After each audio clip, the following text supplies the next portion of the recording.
আসসালামু আলাইকুম রহমতুল্লাহি বরকাত। বদনজর থেকে বাঁচার দোয়া।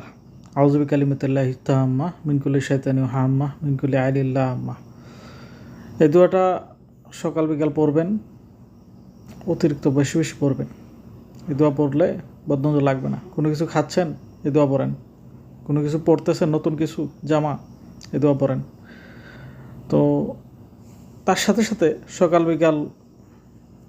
সকাল এবং সন্ধ্যা কিছু মাসনুন আমল আছে, যেমন আয়াতুল কুরসি, সূরা ইখলাস, সূরা ফালাক, সূরা নাস। এটা পড়েন, 2 হাতে ফু দেন, শরীরে মাসে করেন। সকালবেলা 3 বার করেন, 3 বার পরে 3 বার মাসে করবেন। বিকালবেলা সন্ধ্যা পরে মাগরিবের পরে আবার 3 বার পড়েন আয়াতুল কুরসি, সূরা ইখলাস, ফালাক, নাস। শরীরটা মাসে করেন। সারা দিনের জন্য এবং সারা রাতের জন্য জিন, জাদু এবং বদনজর থেকে নিরাপত্তা আল্লাহ আপনাকে দিবে ইনশাআল্লাহ। আসসালামু আলাইকুম।